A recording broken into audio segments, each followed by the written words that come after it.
shout out to me, bro.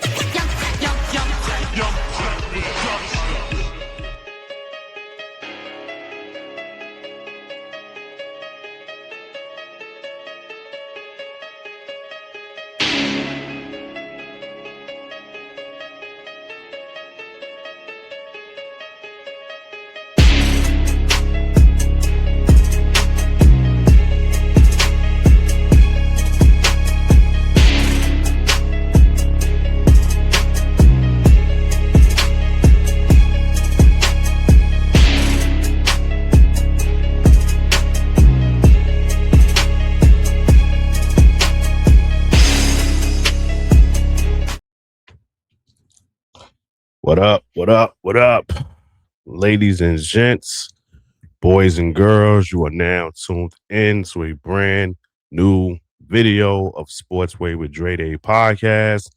I am your host with the most, the Hood's ESPN, Crystal Street's very own, Dre Day. What's up, what's up, what's up? Once again, thank y'all for y'all continued support of the podcast. Keep it going, keep it growing, keep it flowing.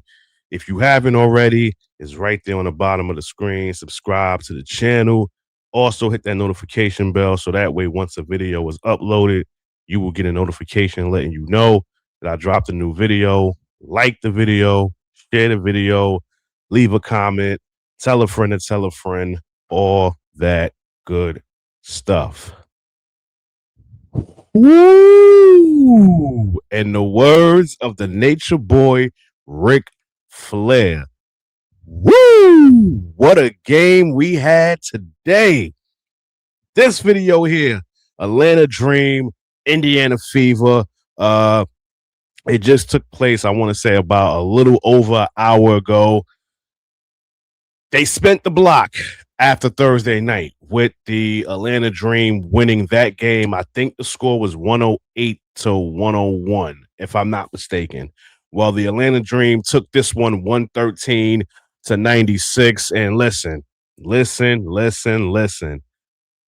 That first quarter, man, I thought we was going to be in for a goodie the way that first quarter was going. Literally, jab after jab, jab after jab. Listen, I know I'm critical of Caitlinclark, but listen, that first quarter, she had me in the crib like, go ahead now. Go ahead, girl. Go ahead. Do your thing. I'm like, yo, she draining threes early like this in the first quarter. I'm like, yo, we going to be in for a treat tonight. We going to be in for, well, today because it's afternoon. But I think she made her first three-pointers. And I'm like, yo, she going to have one of those games. Like, I'm seeing it right now. She going to have one of those games. And then after that, it went downhill, but I'm going to get to that later. But Nazhillmon for the Atlanta Dream, when you want to talk about a player shining for their team in respected quarters, especially that first quarter, Caitlin was that spark plug for Indiana in the first quarter. Nazhillmon was the spark plug for the Atlanta Dream in the first quarter because I think she had, if I'm not mistaken, either 11 or 13 points. I'm assuming it's 13 points in the first quarter for the Atlanta Dream. She was finding her shots early, taking what the defense was giving her, wasn't second guessing herself, and just doing what she had to do. So I love that from her because, you know, there's times I think that she gets in her head, you know, sometimes, and you can see sometimes her teammates will pull her to the side and they'll talk to her. So I was glad that she was able to do that in this game. But this game was a doozy. I'm not even going to hold you from like that first half. I'm like, yo, we might be in for a treat this game. And the second half, it just went downhill, totally downhill. But I will say this, though. It was so many highlights in this game. It was so many highlights in this game. Obviously, listen, Caitlinclark having the first quarter that she had was just amazing because I'm like, yo, we're going to be in for a treat. And then it went downhill after that for her. But again, we'll get to that later. Kelseymitchell, body of the night. Well, body of the day. And I hate the fact that it was Tahina Pow Pow, because I love me some Pow Pow. I love me some Pow Pow. I hate the fact that it was her that was the victim of this body. But if you watch real close, she kind of laughed it off as she was on the floor. She kind of laughed it off. Like she kind of smiled a little bit. So I'm glad she was able to have some humor into it. But listen, even after getting bodied, she had herself a good game, her damn self. I believe she had not. I believe she had 9 points. So she definitely did not let that body discourage her. She did her thing in this game. Angel Reese continues to shine. She continues to impress. The fastest player in the history of the WNBA to have 1,000 rebounds. I think it took Tina Charles 89 games. It only took Angel Reese 79 games. So if you're able to do something like that of this magnitude, and you was able to do it quicker than Tina Charles, who is a future basketball Hall of Famer, clearly you are doing something right. So we have got to acknowledge the excellence and the hard work and dedication of Angel Reese. We have to. We cannot ignore it. So shout out to Angel Reese for pulling that off. But yes, that second half was abysmal. And it was abysmal for Indiana. It wasn't abysmal for Atlanta because Atlanta cranked up their defense. Like Jordan Canada wanted the smoke. Let me just say that. She wanted the smoke with Caitlin Clark. Again, I didn't watch the game with the volume. I watched it on mute. But from what I was seeing, from what I was witnessing, Jordan Canada made it crystal clear. He wanted Caitlin Clark in that second half because she was the one primarily guarding her. I mean, Caitlin was able to get her points here and there. I think she had 26 for the day. 7 assists, but them goddamn turnovers. And think about this. I don't think she had any turnovers in the first quarter. I don't think she had any turnovers in the first quarter. But that second half, when that Dream defense cranked up, there's a couple of people I know, they like to call her the turnover queen. You know how Skylar Diggins is the crash out queen, Marina Mabry is the crash out queen. A lot of people say Caitlin Clark is the turnover queen. Well, guess what? In that second half, that's exactly what she was. The Indiana Fever, I believe, had 8 turnovers in the third quarter. 8. She had 5 of them. She had 5 of those turnovers. And that sparked up the run for the Atlanta Dream. Whether it was Rhynehoward, whether it was allishagray, Jordincanada, for me, she was my MVP of this game. Jordincanada was my MVP of this game. Let me just pull up some of the stats real quick. Let me see real quick. Hopefully this is the right one.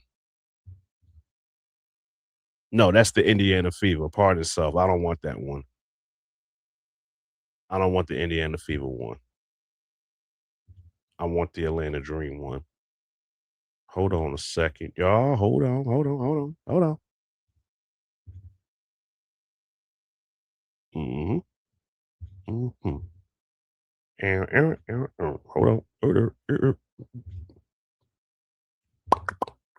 Nah, y'all, hold on a second. Hold on. Don't kill a brother. Don't kill a brother. Don't kill a brother. All right, here we go. Jordincanada, 5 for 9, 2 for 4 from the 3-point line, 7 rebounds.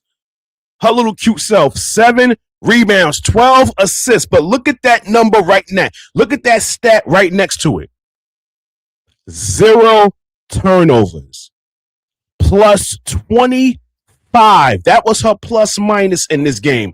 Plus 25. Jordincanada was the MVP in my eyes of this game. Absolutely. I mean, listen, you can make a case that allishagray, but for me, Jordincanada wanting that smoke with Caitlin Clark and guarding her and making it very difficult for her on her offensive side of the ball was just downright amazing. Rhynehoward did her thing. I mean, I'm not feeling the 4 for 10 from the 3-point line, but she still had 24 points. She took care of the ball. But yes, you have got to give Jordincanada her flowers for this game. And listen, Atlanta has cranked it up. They have cranked it up on the defensive side. They have. And I definitely want to salute Angel Reese for that, because obviously, not to say that they wasn't privy to that before, but you can see with the addition to Angel Reese how committed they are to the defensive side of the ball. Usually when you get a player on your team that is a defensive force like Angel Reese, that feeds off on everybody else. Obviously, you still had Rhynehoward and allishagray, who does good defense, Jordincanada as well. She's always been a good defender, but it always got overlooked. But this Atlanta Dream team right now is committed to defense, and these 2 wins, key wins, hopefully they can keep it going. Hopefully they don't, be on some, we got them these 2 games, and then come Monday, I think they play Toronto, and then they stink up the joint. So I'm kind of hoping that's not the case. But again, like I said, that second half from Indiana was just disgusting. And then you factor in the Atlanta Dream had 10 steals the whole game. 10 steals the whole game. Indiana only had 1. So they couldn't really do much on defense at all in that second half. And Atlanta was just hitting on all cylinders. And of course, end of the game, the excuses. Of course, Stephaniewhite is being blamed for everything once again. I'm telling you, I just can't stomach it. I just can't get it with these apologists. I just can't. Like, I tried to not come on here and speak on that. I tried not to. But then you go on threads, and then all these people is making these excuses. You got this dude from DIB Sports who's a Caitlinclark apologist. I thought Jason Whitlock was the biggest apologist, but it seems like he's turning coat on that right now. But this DIB Sports dude, he's another Caitlinclark stan. He's another apologist, and now here they go, blaming Stephaniewhite, blaming Kelseymitchell. They want to place all the blame on everybody else, but not her. Like, you can make a case that second half, that third quarter, they lost that game primarily because of her. How are you not taking care of the ball? The same way that we can give her glory for that first quarter where she played amazing. She had some hezzy moves, reverse layups. I'm like, yo, she doing her thing this game. And then, bam, second half, horrible. It was like basically like some Dr. Jekyll, Mrs. Hyde type shit. And then, of course, the apologists, they got to make all these excuses. They don't want to blame her. It's Kelseymitchell's fault. It's aliyahboston's fault. It's Stephaniewhite's fault. It's like, when are y'all gonna hold this girl accountable? When? Just think about this. The Atlanta Dream outscored Indiana 57-37 in the second half. Forget the first half. The second half, they turned it up. And instead of y'all saying, you know what, turnovers killed us, foul trouble killed us, Atlanta's defense just put the clamps on us, and we got outcoached. Let's just bite it. We get ready for the next game on Monday against Phoenix. Nope. Blame game comes into play. And this happens every time they lose. Every time they lose. I think Indiana now has 6 losses, if I'm not mistaken. All 6 losses, when they've lost, somebody else gets the bulk of the blame, but not the person that plays poorly in the second half. Because granted, like I said, she played very fantastic in the first half. I'm giving her that. But that second half, you can make a case that she's primarily responsible for why they lost that game. And this is the issue that we have with her apologists. And then y'all wonder why I say that that's their God. All the worshiping that they do for her? Nah, it's not her fault. No. It's everybody else's fault. It's not her fault. So those 7 turnovers, that's not her fault. Her not being able to get away from Jordan-Canada and create something for herself. Nope, that's not her fault. No, that's not that. Nope, not at all. And this is what we have to deal with as true WNBA fans. This is what we have to deal with. And this is why I say they're polluting our space. And I'm not going to be quiet about it. I can't. It's insufferable right now. It's annoying. It's downright nauseating and cringeworthy at this point. But listen, enough of that. The Atlanta Dream played an amazing game. They played an amazing game. Obviously, it was touch and go in that first half. I don't know what was said in the locker room, and I don't know what was said in that locker room at halftime, but they picked it up a notch in that third quarter. I don't like the fact, what was it? In the third quarter, start of fourth quarter, I don't like the fact they started missing free throws. Because I'm like, yo, y'all finding the wrong time to start missing these free throws, because in situations like that, that's how teams wind up catching up. But that wasn't the case this game. I didn't like the flagrant foul on Angel Reese, but again, I understand why they called it. Obviously, it was inadvertent. It wasn't on purpose, but obviously, it was a hit to what's the girl's name that plays for Indiana? I know she's Brazilian. The Brazilian girl. Hold on, let me see if I can find her name because I really don't want to mess it up. Dantas. The Brazilian girl dances. She basically got a hit to the neck area. So obviously, in a situation like that, you're going to call a flagrant foul. Obviously, it wasn't inadvertent. But what's funny is when she went to the line and missed both free throws. So if any of y'all out there played ball, you know the old saying, the ball don't lie. So I guess the basketball was right that it shouldn't have been a flagrant. But again, I understand why they called it. But salute to the Atlanta Dream. Shit, they gave the Indiana Fever their biggest loss of the year. They gave them their biggest loss of the year. All their other losses were, I'm not going to say blowouts, but this was their biggest loss of the year. So salute to the Atlanta Dream for an amazing performance. Amazing performance.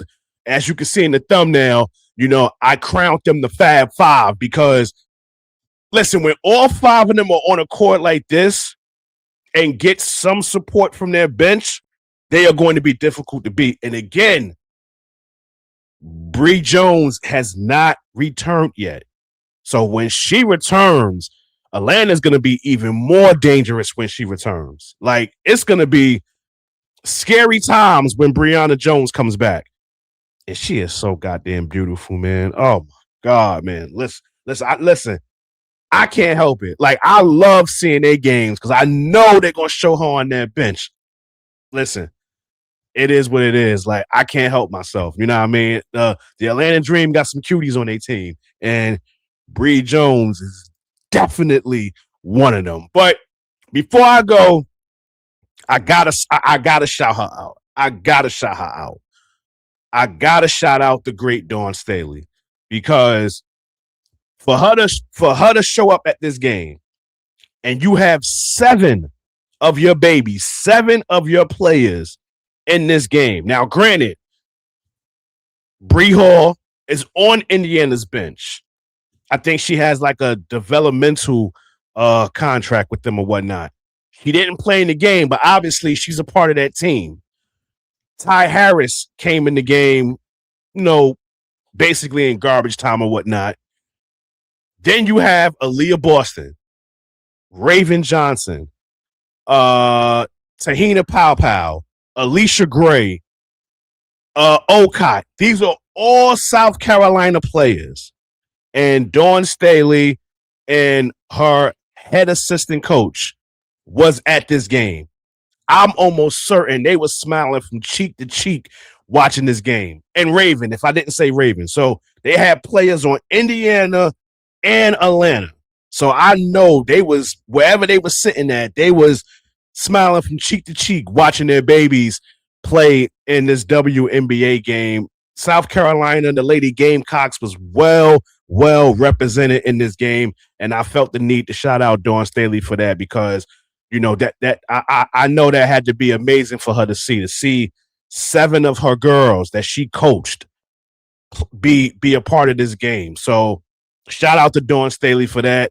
Shout out to the Atlanta Dream for having a great win. And listen, Indiana's going to bounce back for this. They got a home game coming up against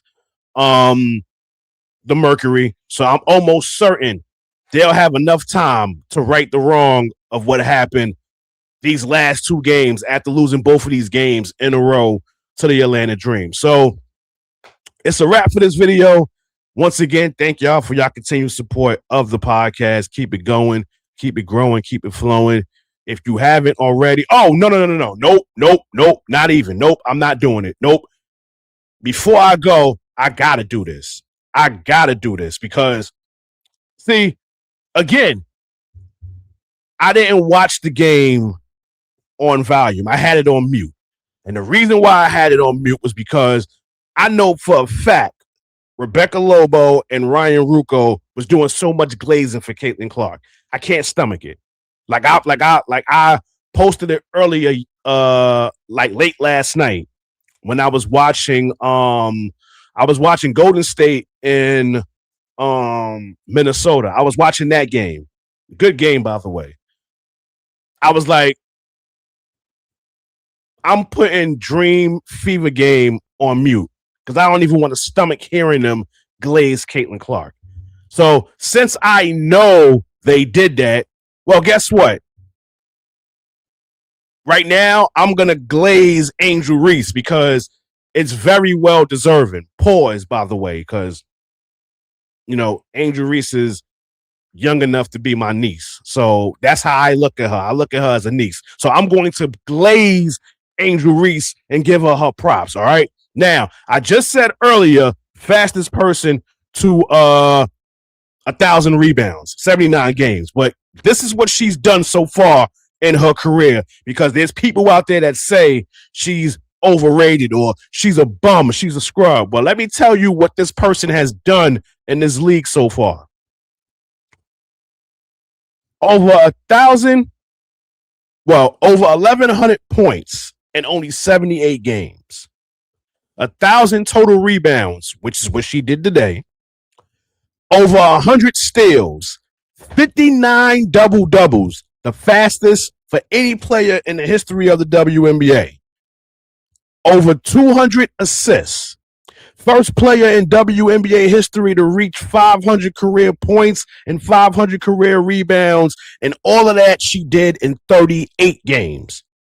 Angel is top 5 in voting right now, in my eyes, for Defensive Player of the Year. And she has a defensive rating of 99.7. So right now, she has a strong case for Defensive Player of the Year. Now, obviously, I think it's between Asia, Gabby Williams, Angel Reese. Those are my 3 choices right now for Defensive Player of the Year. But Angel Reese is making one hell of a case to win her first ever Defensive Player of the Year award. So I felt the need to do that because since everybody else loves to glaze Caitlin Clark so much, I felt the need that we need to glaze Barbie real quick because she gets so much hate. I felt it's only right that I give her some love on this channel. So again, thank y'all for y'all continued support of the podcast. Keep it going, keep it growing, keep it flowing. If you haven't already, subscribe to the YouTube channel. It's right there on the bottom of the screen. It's free 99. It don't cost you a dime to hit that subscribe button. Also hit that notification bell so that way once a video is uploaded, you will get a notification letting you know I dropped a new video. Like the video, share the video, leave a comment, tell a friend. Tell a friend and tell a friend. All that good stuff. In closing, y'all know how this goes. This has been another video of Sports with Dre Day podcast.